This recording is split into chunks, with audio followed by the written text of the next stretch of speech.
Hello friends, and welcome to today's episode. Max, my dad's dog, came to my door after he died. He seemed to want to go somewhere. I took him to the grave of my dad and sat with him for hours until I saw that he was no longer breathing. What I learned that day is something I will never forget. Carla, are you really sure you don't want Max? My stepmother, Paris, asked as I was getting ready to leave her house the day after my father died, after the wake. She was talking about my dad's beautiful rescue dog, which is the same age as my dad. He used to joke and make bets about who would die first. Unfortunately, my father died first, leaving poor Max to mourn alone. I can't. Max is sleeping on dad's bed. I think he'd rather stay with him, I told my stepmother, shaking my head in a sad way. I swear I was like, hurry up, when he told me to. I walked home because I lived in a Virginia suburb only 3 blocks from my dad's house. When I heard howling at my door, I had just taken off my black dress. I could find that sound almost anywhere. It was Max.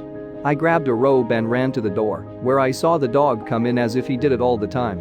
He chose a spot on my carpet close to the fireplace and sat down there. Max sighed like he was carrying the weight of the world on his shoulders, and I felt terrible for him. But having him here made me feel better. Even though I didn't have a pet of my own, I always kept a bag of dog food at home and gave it to Max. I went to sleep, and Max followed me around like he was watching over me like my father did when I was a little girl. The next morning, Max's barks woke me up. The dog was so old that he didn't bark much anymore. He couldn't do anything but howl. But this time, he was barking, and I thought something bad had happened, so I got out of bed and saw him standing by the door. He looked at me as though he wanted me to open it, so I did. I thought he only needed to go to the bathroom. Max, though, went straight to my car and waited for me there. "What do you want, boy?" I asked again with a scowl. Woof. I'm sure he must have said, hurry up. So, I quickly got dressed, opened the passenger door, watched him get in, and went around the car to the driver's side.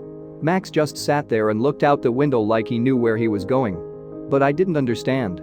"Where are we going?" I asked as if he could tell me something. But the dog turned to me and looked straight into my eyes. I knew right away. He wanted to see my dad, which was something he wasn't allowed to do at the funeral. But I could now handle him. We went to a cemetery that was empty and found the grave of my father.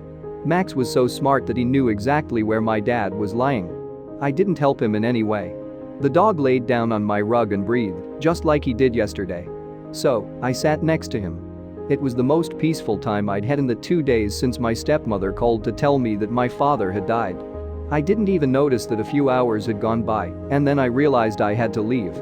I was hungry and tired, so I jolted Max, but he didn't move, and my heart jumped in my chest.